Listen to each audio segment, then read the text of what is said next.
You walk through the front door after a long day, and your dog comes barreling toward you. The tail is going a mile a minute. We see that motion, and our brain instantly fills in joy. Most of us operate on the assumption that a moving tail is a reliable indicator of a friendly, happy dog. But that assumption can be dangerous.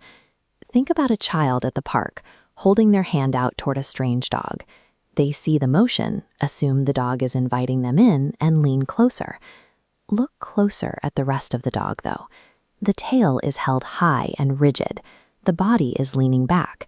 The wag is tight and buzzy rather than loose and sweeping.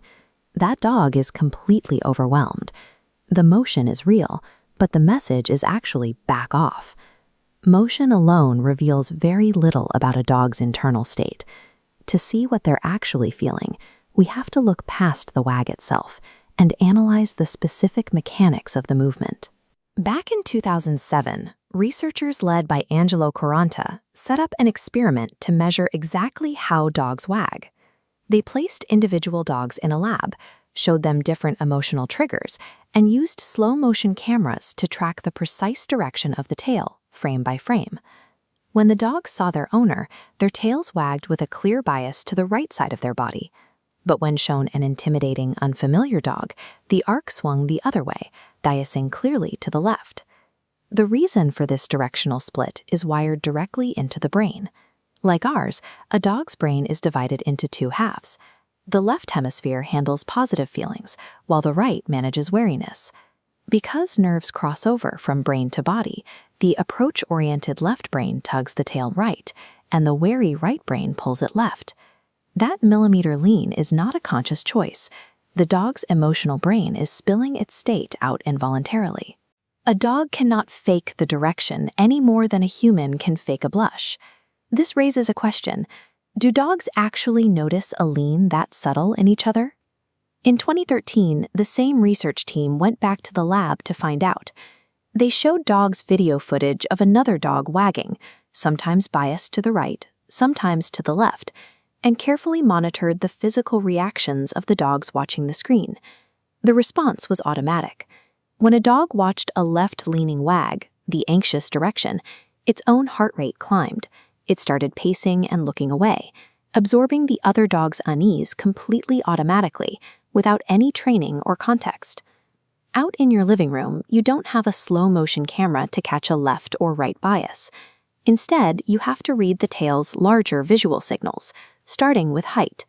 A tail carried high broadcasts confidence or arousal. A neutral, middle height indicates a calm dog. And a tail dropping down toward the belly is the universal flag of fear, uncertainty, or submission. Then comes the tension. A loose, broad, sweeping wag moving the whole back end is the hallmark of true happiness. Contrast that with a fast, stiff, narrow wag where only the tip is buzzing. That dog is tense. We know this tension and height are meant to be read because puppies are not born wagging. Their tails only activate around the time they begin truly socializing. The tail evolved specifically as a social instrument to negotiate safety and avoid pack fights. We tend to assume we're the ones studying our pets, but the communication flows continuously in both directions. While you try to figure out your dog is running a silent, expert analysis of the entire room, reading microsignals just to navigate the world. Once you understand these signals, you can use them to navigate high-stress situations, like a crowded veterinary waiting room. Spotting a tail tucked low and stiff between the legs is an early warning system. Catching that signal gives you time to step outside, give the dog a breather, and de-escalate the stress before a meltdown occurs. The same logic applies at the dog park. A sweeping, mid-height wag is a green light for play. But if that dog goes stiff and high while the other drops low, you can step in and create space before a misunderstanding turns into a scuffle. Even if a person never consciously clocks a millimeter lean to the left or right, the science proves that the tail is a direct line to the brain. Knowing that changes how we approach our dogs entirely. It gives us a reliable rule. When the height, tension, and speed suggest the dog is scared or tense, you have to believe them, even if the tail is moving, even if part of you wants it to mean joy.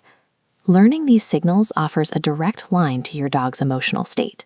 By observing these details, you're finally hearing a friend who has been speaking this language all along.